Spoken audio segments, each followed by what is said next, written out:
Guys, welcome back to That Fuzz and Rock Show interviews. Got another good one lined up for you right now. We're gonna bring him right in. It's Levi from Miss May I. Levi, how you doing today, man? Good, man. Good, man. Thanks for having me. Levi's coming up to us from North Carolina, and we're taping this on the day of the hurricane in Florida, the big hurricane. But he's well away from the weather and took his time out to hang out with us. So, dude, I appreciate you for that, man. Not going to waste any time. We'll get right into it. So, we're here to talk about the new release from you guys. Um, it's called, excuse me, it's called Curse of Existence. It's out now on Sharptone Records. Check your streaming platforms for availability, and also we'll go over the website where you can get a physical copy of it. And we'll get to that in just a bit, dude. Let me just ask you first. We'll talk about the band. You guys are from Ohio, correct? Yes.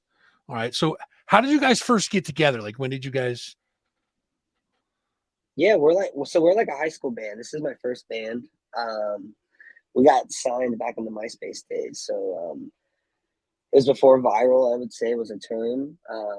We just put some music on the internet. We were just playing like weekend shows, and just we were all 15, just being like kids, and yeah, we put some music up, and it went crazy on the internet, and then our lives never changed. That was 15 years ago. So Right. so we've just been, and it's pretty much the same lineup the whole time. And yeah, we just released our 7th album. It's been awesome. That's good, man. That's good. So the name Miss May I, how did you guys come up with the name for the band? At the time, it's like when grindcore was really big. For a second, right there, and we just loved grindcore bands. So like that's where the obscureness comes, and then we just wanted something that threw off flyers. So like ending with one letter, like we thought would off balance stuff. So like we would really stand out um, amongst 50 bands. So yeah, that's where like the structure of it came, but it has no meaning. Unfortunately, there's nothing cool behind it. It is cool that it's sort of like an oxymoron, because we're a metal band. But yeah, that's really it. That's it. We sort of are more attached to our lion symbol more than we are the name of the band. Gotcha. So let's talk about some of the early band influences. Like, for you guys, how did you guys, we're trying to see what kind of like molded your sound? What was some of your early influences getting into it? Well, it's funny because some of our actual early influences are like shining now later in our career. But at the time, like with the times we were, what really got us in like into this was like we were listening to like All Shall Perish, Darkest Hour, Kill Switch Engage, Mhm. As Lay Dying. We were like, those were our bands right when we were forming our band. And then I feel like where we turned into was over time, you like sort of, you love those bands so much, you want to figure out what they listen to. So then you get these like old, like, and that's like where our minds are now is like European metal and Swedish metal. So Mhm. we've had our ride. So are there any bands out now that are kind of piquing your interest? Are you hearing anything now that you're just like, ooh, all right? Um, I'm the worst at finding new music. I love Lorna Shore, but I love new albums from older bands still because I love like Sure. not older bands, but like the new In Flames. I'm so happy it sounds like old In Flames, and like Mhm. there's so like stuff like that's what I've really been listening to. Let's talk about some of your earlier stuff. So let's go over what you guys have put out so far when we get towards talking to the new album. Um, First release was in 2009. Hmm. Apologies for the Week. Yes. Had Monument in 2010. Yep. 2012 we had At Heart. 2014 gave us Rise of the Lion logo. I Hmm. remembered. Let's see, Deathless in 2015, Shadows Inside 2017, and then Shadows. Yeah. go ahead. I'm sorry. Was it When I was thinking Shadows Inside my. No, you're right. You're right. It was 2017. Yeah. all right? And then Sorry. the new one, of course, Curse of Existence. So let's go back talking to like apologies are for the week, and then to now. How do you think the sound of the band has the sound of the band changed since apologies for the week, or is it kind of staying the same, or how have you guys advanced? It feels like it's been sort of like a boomerang. It like changed and now it's sort of coming back. And I think that comes with just like us going through like what is the music industry and music and touring, and just yeah, being a band, like we followed the trends and did all that, and then after like going through what you go through, like that whole like machine, I feel like you come out on the other end, you're like, let's just maybe go back to the basics, and that's like where we're at now. We're back to sort of because the basics is like the easiest thing for you to write because there's no outside influence. But when you're doing Sure. touring and you have management and sponsors and labels, there's so much outside influence because everyone there's a lot more people that are counting on you. And then you sort of you go through that, and then you're like, you know what? Maybe we go back to what I used to be. That was fun. So Right back to the core. I got you. So now the new album, was it like written during the pandemic? How did the pandemic affect the band? Let me ask you that first. How did the pandemic affect you guys? it sort of hit us like a freight train. It kicked our ass. And the only reason was because it was like becoming adults overnight. Like, and I know that sounds stupid, but and like childish, but we literally have been touring ever since high school, and it's been like 9 months a year. So we've been like riding this wave for a decade, and then Mhm. the world stops, and then you're like, oh gosh, I gotta do real shit for a little bit, and it was just hard to like not. It was just hard to like find our feet and figure out what we had to do at home to Mhm. keep things going, and then like and keep Miss May I going at the same time. So it wasn't that it was like impossible. It was just like it just was such a curveball. So So was this new record, was this like, did you guys work on this during the pandemic or? we actually we had a lot of instrumentals. We had like the core of it done going into it because we were at the end of our album cycle. We were supposed to go into the studio, Mhm. but then the world stopped. So we had it written instrumentally going in, but yeah, and then we had like probably 8 months of we couldn't go into the studio, so uh, because that was like hardcore shutdown. And then we picked it back up. So we like had a year off and then picked it back up and then finished it. But it was so nice because we had obviously like everybody else, there was plenty to write about after going through the pandemic. So Right. So where did you guys record this, the new one? we record in two parts. So we do all our instrumentals in Michigan with Nick Sampson, and then we did all the vocals and drums in New Jersey with Will Putney. So it's like a hybrid album, and then Will was like the overall producer over everything. Um, and then, but yeah, so we did it in two parts, which was really cool because we did it in tandem. So we had all the time in the world to work on vocals while the guys had all the time in the world to refine instruments. So Sure. there was no time off. It was just go, go, go. Now, what's the first single off this one? Unconquered. Give me a little bit of background about that one. What's that one about? Yeah, so that was cool. It's really like an overcoming a dark time in your life song. And the cool thing about that song is it had no resolution when we first brought it in. It wasn't even called Unconquered. It was called Red Rope, and it was like a song about suicide. And the producer's like, "This isn't like you guys. Like you're an inspirational, positive metal band. Like there's no resolution." And it was funny because we had like blinders on.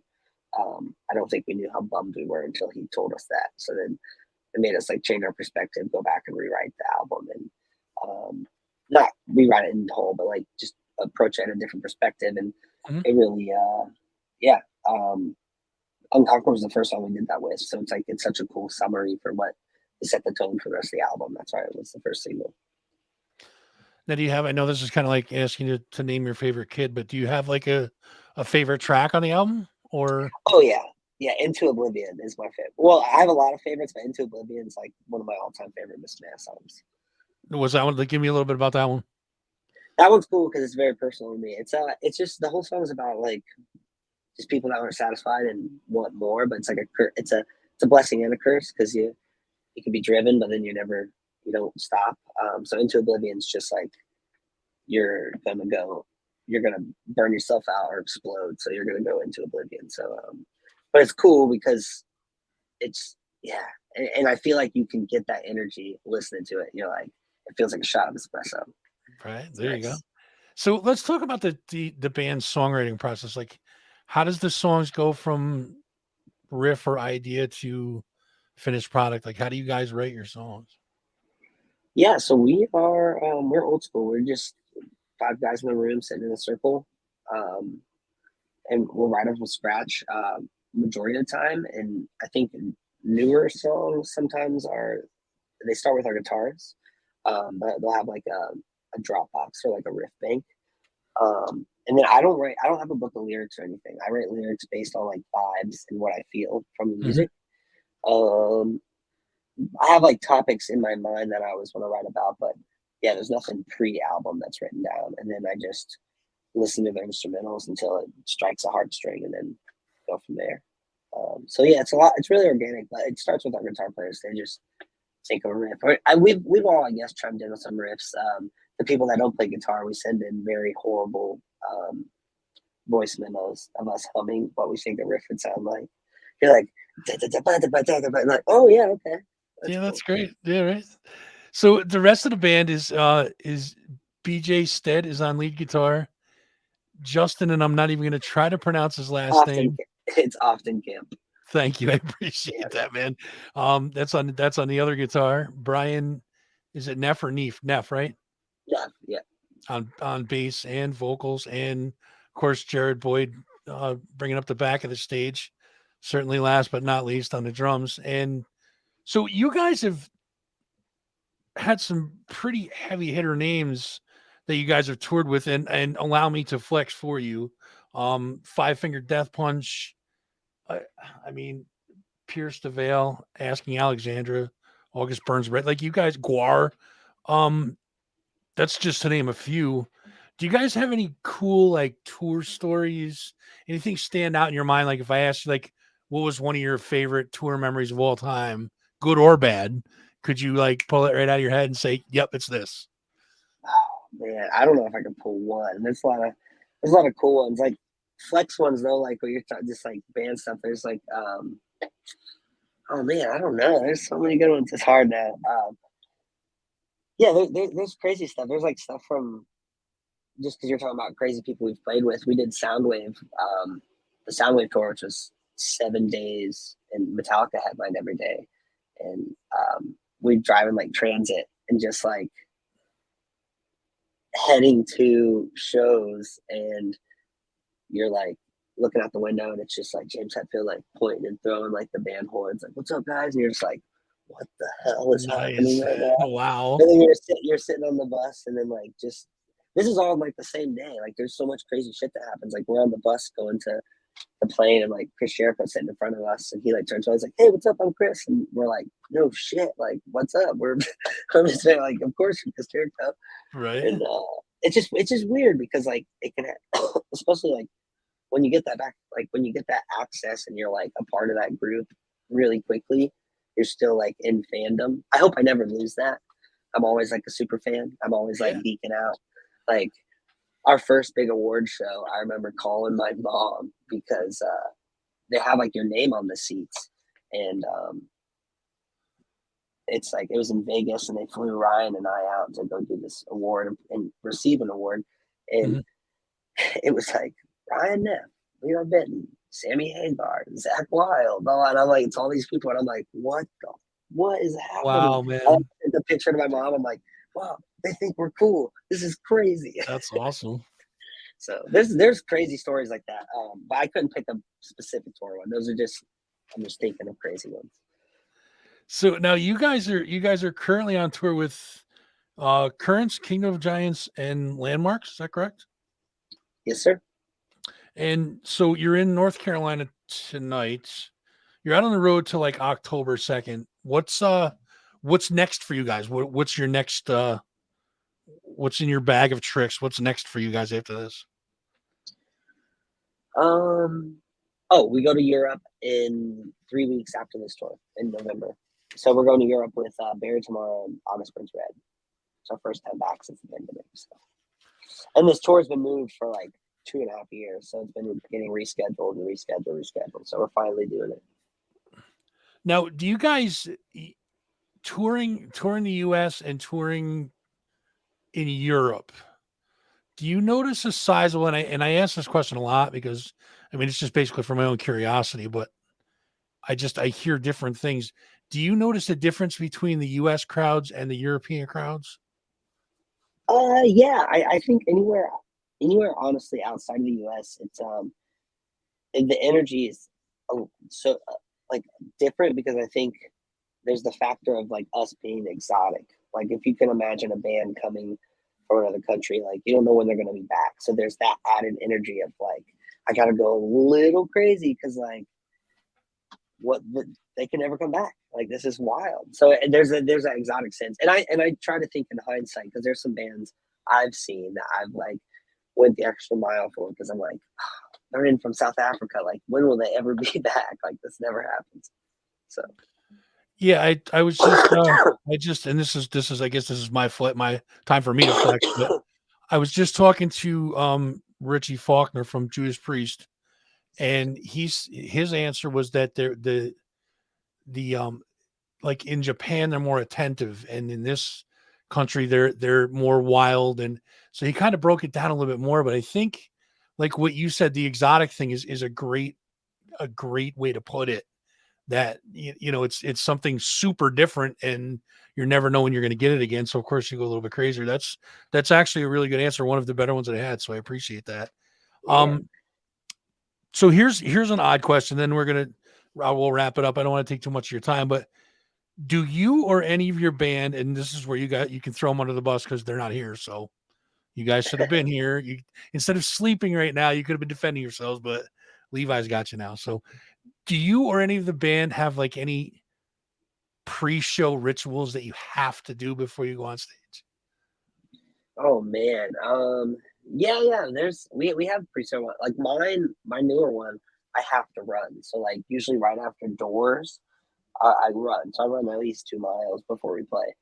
And it's been like a new thing the last few years, but it just helps so much, just get me like in the zone. And then the other guys, I guess I'm the only one that does that because the other guys, there has to be a bottle of like Jameson before we play. Like they cannot play without a bottle of Jameson. All right, that's At least like drink to like loosen the nerves. I can't Mhm. drink before we play because I get heartburn because I'm yelling at the top of my lungs. So Well, of course, sure.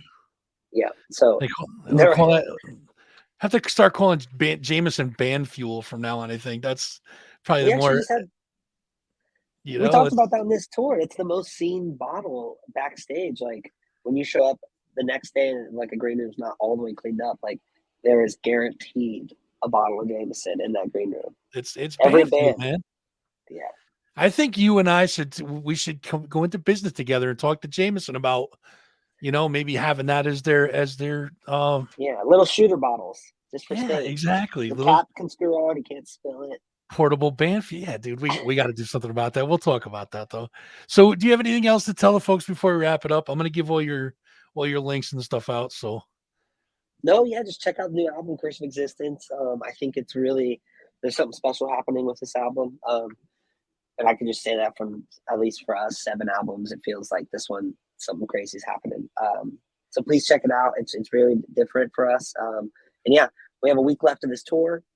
Come hang out. We're going up the East Coast, and then we'll be back next year. so anybody in Europe, get ready. 3 weeks from the 2nd of October. So probably beginning of late October, early November. Check Yep. your local venues for availability. And also, guys, like he said, check out the album, the new one from Miss May I. It is called Curse of Existence. It's out now on Sharptone Records. Check your platforms for availability. And of course, you can also get more info at missmayimusic.com, facebook.com/missmayi. Insta is at Miss May I Band. You could also go to sharptonerecords.co. Facebook, Instagram, and Twitter are all at Sharptone Rex, Rex, not WRECKS. So we'll get that one straight right there. Levi, listen, man, dude, I appreciate your time. Continue kicking ass on this tour. I mean, I would wish you luck on the album, but dude, you don't need it. It holds up on its own. So we don't even need to do that. But man, I appreciate your time. And guys, go out, get the new album, Curse of Existence. Levi, a pleasure. We'll talk to you soon, my friend. Thank you. Talk to you soon, brother. Take care, bud.